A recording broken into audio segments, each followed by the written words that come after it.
Obrigada, Thalita. E a Secretaria de Saúde de Campinas informou que a vigilância em zoonoses, ela faz, em algumas situações apenas, o recolhimento de animais mortos, né? No caso de cães e gatos, a não ser que gere alguma notificação por problemas, né, relevantes à saúde pública, no caso de raiva, né, aí sim a coleta do animal acontece. E aí tem um telefone que eles deixam até para, em casos como este, serem acionados pelo 2515-7044, funcionamento em dias úteis, das 8 da manhã às 5 da tarde.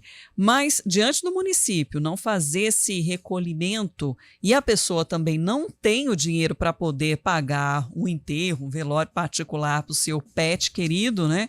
O que fazer então? Por isso que a gente convidou a Aline Machado de Zopa, que é médica veterinária do Centro Universitário de Jaguariúna, para ajudar a esclarecer, né? Que a morte de um pet é difícil, mas como agir numa situação como essa, Aline? Seja bem-vinda. Boa tarde. Boa tarde.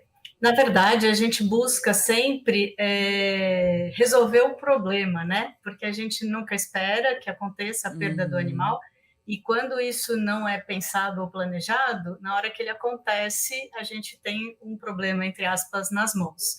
A maior parte dos estabelecimentos, assim como os hospitais, né, do grupo, eles possuem um serviço que acolhe esses pacientes que vêm a óbito, né? E aí faz o descarte, que a gente chama, né? O nome descarte não é muito bom para o tutor, mas Uhum. a gente acaba fazendo a destinação do paciente, né? Que vão para os crematórios, como foi dito aí, os crematórios que são coletivos, que é um serviço da prefeitura mesmo, tá? Uhum. Há pacientes, às vezes, que você precisa, que a pessoa quer fazer essa guarda, né, do paciente. O que a gente estimula, muitas vezes, são, como disse, mimos, né?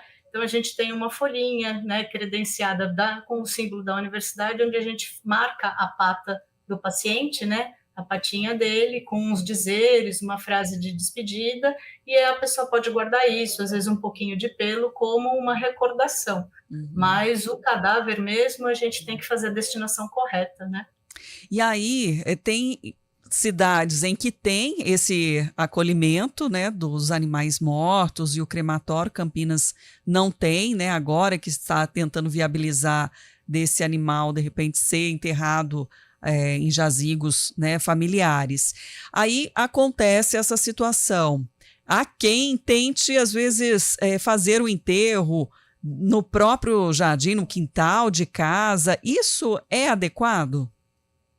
É Então, permitido? normalmente a gente não recomenda por várias situações. Primeiro, pensando assim num fato bem assim assustador, porque geralmente tem mais animais na casa, e para você garantir que você vai fazer, né, vai enterrar o paciente ali, e o outro animal não vai desenterrar por curiosidade, muitas vezes você precisa aí garantir 50 centímetros ou mais de profundidade para que ele fique bem enterrado.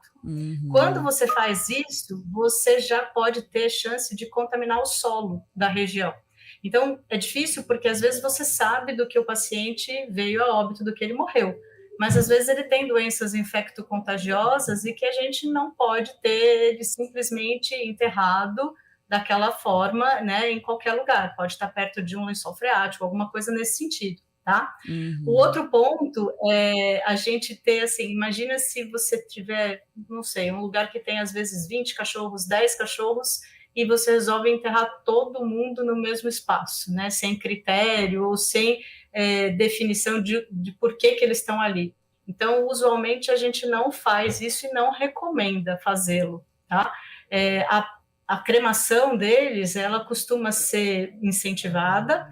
A coletiva é a tradicional, mas essa individual que vem vindo, crescendo bastante, ela até permite que eles tenham, assim, às vezes estão criando vasinhos ou coisas nesse sentido para que tenha uma recordação do animal de uma forma Uhum. diferente. Né? Então, eu acho que isso é o que a gente vai chegar no final. É claro que tem a parte do custo que você bem comentou.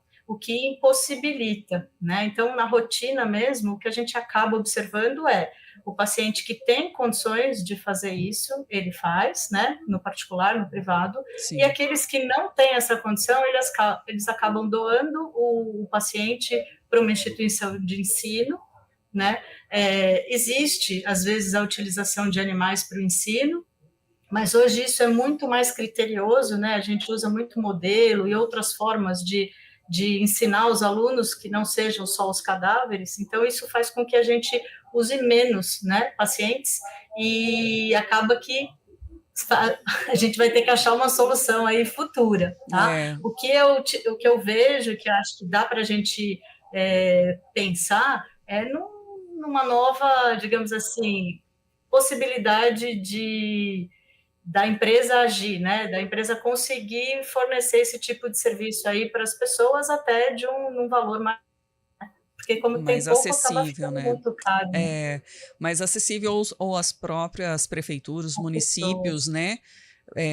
Destinarem uma forma mais viável, né, para quem realmente não consegue arcar com os custos desse enterro de um bichinho, né, que é querido, como você diz, né, você pensa sempre na saúde, no bem-estar, né, gasta com vacinas, né, para manter ali ele de banho tomado, bonitinho, né, mas tem isso, né, de pensar também num momento como esse, que pode, assim, acontecer e não estar tão preparado para a situação.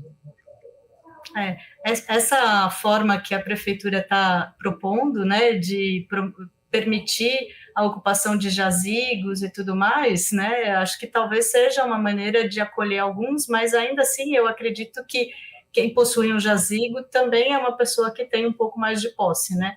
Então, talvez, se a gente pensar no fator econômico aí, não vai mudar muita coisa. O que eu penso, talvez, no planejamento, né? Assim como você planeja que um dia vai fazer a castração, vai fazer a vacinação, talvez a gente tenha que começar a pensar num planejamento para o final de vida, né? Como acontece nos humanos, para que a gente, quando chegar no momento, esteja tudo mais ou menos alinhado e aí consiga arcar com tudo isso junto. Uhum. Quando acontece desse bichinho, por exemplo, morrer numa clínica, né, veterinária, aí tem a opção da própria clínica fazer essa destinação, né, do corpo, Sim. Ou a liberar para a família? Sim, na verdade é uma escolha, né? A clínica geralmente ela acolhe, fica com o corpo do paciente e aí ela faz a destinação adequada, né? O que a família, muitas vezes as famílias querem levar. Então, usualmente aqui no Hospital Escola, o que costuma acontecer é isso: a família ela não tem condições mesmo de arcar com uma cremação individual, ele fica, né, para a faculdade e a faculdade faz a destinação correta do cadáver. Agora, se a família tiver condições de optar, aí você direciona para um serviço que faça. Né? Os serviços, como são poucos, como você mencionou, eles têm oferecido, inclusive, que custa mais, né? Sim. Mas eles vão buscar onde estiver o paciente, e depois eles, né, devolvem a urna com as cinzas. Então, a gente tem aí, eles estão ficando cada vez mais aprimorados aí nesse tipo de serviço. E para que a gente também não veja algumas situações de ter animais descartados à beira de rios ou até de rodovias, o que pode trazer um mal até social maior, né, para a saúde pública. Sim, por isso que é importante a informação, né? Caso você, por exemplo, tenha um animal e ele venha a óbito, você está em casa, as clínicas, de maneira geral, elas conseguem fazer a destinação. Quando já é paciente, é mais simples, né? É natural que faça a destinação sem nenhuma burocracia. Quando não é paciente da clínica, muitas vezes vai fazer algum questionamento de onde veio, o que aconteceu, porque também é ela que vai fazer a destinação daquele cadáver, né? A gente fala do cadáver, a destinação, mas existe toda uma regra, uma documentação que você tem que fazer para que você garanta também a sanidade, né, das pessoas que vão manipular esse tipo de material. Então, é uma coisa, né, que precisa estar bem... ai, meu Deus, fugiu a palavra. Regrada, mas bem acertada, alinhada. Né? Isso, bem integrada, isso. Aline Machado de Zopa, médica veterinária, muito obrigada por trazer essas informações aqui para os nossos ouvintes. Eu que agradeço, foi um prazer poder ajudar um pouquinho. Até uma próxima oportunidade. Obrigada, Sandra, obrigada. Já que a gente está falando em bem-estar também animal, de alguma forma,